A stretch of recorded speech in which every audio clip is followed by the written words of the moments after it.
Hi guys and gals, just going to show you quickly a simple fly I like to call Beaded Leech, which I use for Steelhead. You can always use a variation for rainbow trout as well. It's a really simple fly, great fly to fish off of a floating line. Great weighted fly to fish off of a floating line, especially for Steelhead. You want to swinging it tight into the bank and things. Excellent fly for that. So very simple as well. I've had a couple of requests since I posted a Facebook photo on Instagram the other day. So I just thought I would just, instead of replying to everybody's request, I would just simply make a video and share it with you all. So really simply starting off with a size 4 salmon iron. Doesn't really matter what brand, whatever, so long as it's strong, whatever your preferred brand is. I'm just simply closing the UI here, so obviously where the bend back is on the wire. I'm just going to tie that down before I slide the bead over, just to make sure it's going to be good and secure. As I have in the past, when I was beginning learning to tie flies and fish for steelhead, I'd done similar and had actually the line slide back as the fly slid back as well. So it's just kind of a safety precaution, so you can glue that with whatever you like to use. I typically use almost solely water-based glue, fly head cement for most of my fly tying, and then obviously the UV resin from Deer Creek, which is the other product I use a lot as well. It's a great product. So simply that, tie that on there just to close that UI, and then I'm just going to slide that bead up to the front like that. So the beads I'm putting on here, obviously a fluorescent orange. It's a size, I like to use a 1/4 inch if I can get it, which is a bit bigger than this one. This is a 3/16 inch. Which is about a 5 mil bead, but doesn't matter too much.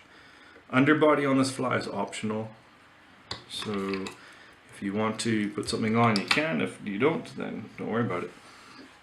So what I usually do for this one, I'm going to use a Vivus iridescent thread in black, and I just like that. It's got a bit of flash and stuff in it. It's more for the angler than the fish, I'm sure, but at the very least, this is going to add a bit more flash to the fly.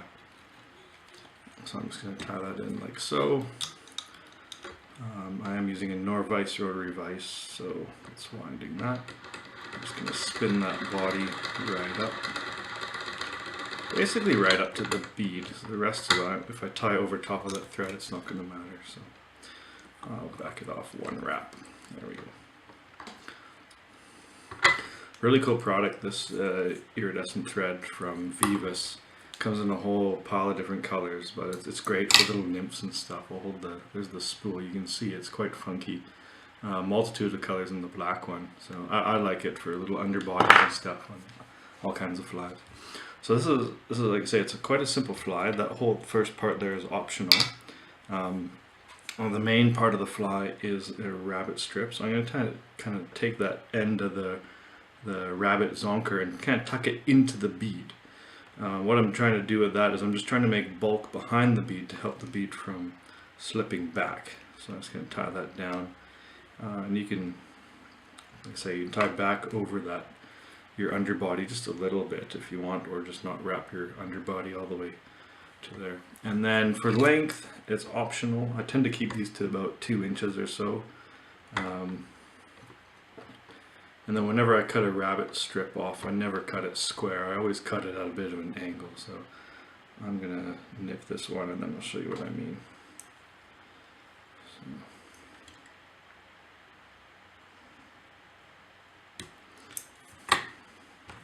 So I cut that down and then just kind of take what you can see there, how that's a tapered angle on the rabbit strip where I cut the leather. Like I say, overall length of about 2 inches. You can go 2 or 3 inches. It's really, again, personal preference. And again, you can tie this on with a stinger if you wanted, which is a little more complicated. I like it just on a size 4, or this is also a really cool tube fly if you're a tube fly person. Great tube fly. So that's the initial part. The next part here is I've got some Senyo laser dub in black, and I'm gonna do a bit of a body with that. So what I'm gonna do with the laser dub is I'm gonna stack it I don't know if you guys do it, kind of roll it and then pull it apart. What you do is eventually, as you pull it and restack it, you're getting all the fibers roughly the same length. This pack I've got for some reason is quite knotted. It's got a lot of lumps in it, so that's probably enough right there. So like I say, I'm gonna just stack it, and then once it's stacked, I'm gonna spread it out. So I've got kind of a little rectangle or so of senior laser dub. What I'm going to do is I'm going to set it like that onto the around the bead head, and so I'm kind of pushing it so it's going around the bead head. So what I'm going to do is I'm going to do a loose thread wrap and then pull it tight coming up, and so it's actually going all the way around that bead head. So what I'm going to do now is I'm simply just going to pull those fibers back and then just give about 2 wraps. It just creates a bit more body and a bit more iridescence, and there's some UV material in this black dub as well, so it's all good. It all adds up to something. So I usually do that. Wasn't quite as much as I would like to have on there, but I'm not going to be too picky. And the next thing here, just to add a bit of extra movement, I'm actually going to throw in a bit of slapping. So I'm just going to take my slapping, trimmed it, see that little triangle, I'm going to tie that triangle in so that grips. So I'm just going to tie that on, a couple wraps,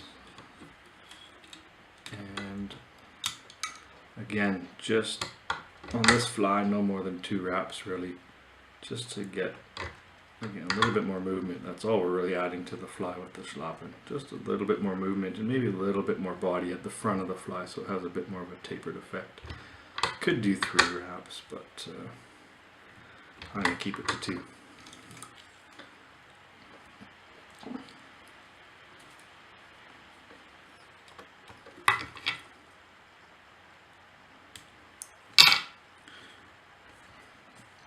Okay, and then we're going to go back to our laser dub, and we're going to do another collar. And again, how you finish this fly off, as long as it, you know, when you tie with a bead, a great thing with tying with bead-headed flies is that you can also always hide a bit of an ugly head behind the bead. So we're going to do another, like I said, just stacking the dubbing again. You can see those little balls in there. I don't know how those get in there. And I'm going to do the same thing because I think I want a bit more on this fly. And then I'll just pull it around and back. Kind of gives it a bit of a sleeker look to the fly. Then what I'm going to do is I'm going to take some purple purple holographic flash boot, and just take 1 strand of that. Always cut your flash boot at the top, so you always cut a full length strand off. Otherwise you end up with all kinds of funny lengths and it makes your life absolutely miserable. I'm sure most of you know that. And then what I'm doing is simply double back this, sorry it's in the background, but double back this 1 strand of flash and then cut it again. And that'll enable me to basically essentially double up my flash. So I'm going to have 2 pieces down each side. So I'm going to tie it onto the one side. So I'm holding it along the body like so. Here, I'll do it backwards so you guys can see. So I hold it along the body like so, length of the fly, and then wrap it. 1 wrap. Okay, I'm taking the flash that's in the front, pulling it to the side that's on my side, and I'm going to hold it down. 1 wrap to hold it down. And I'll flip that over so you can see. So I've got it holding down, and then I'll do 1 more wrap to kind of hold it so it's going straight back. It's kind of 2 wraps. And then that works great, and then you can always trim that flash to the length of your fly as well.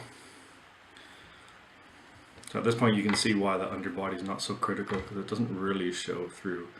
It shows through a little bit, but not much. So then the last part, really simply, is again just kind of, this is more than anything just to kind of hold that bead in place. I'm just going to take a little bit more dubbing, same stuff, laser dub, and wrap it, just kind of wind it loosely around the thread, and then I'll just wrap it around the head like that.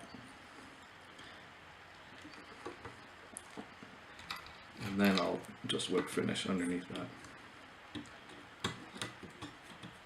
Always do 2 whip finishes, 4 wraps each.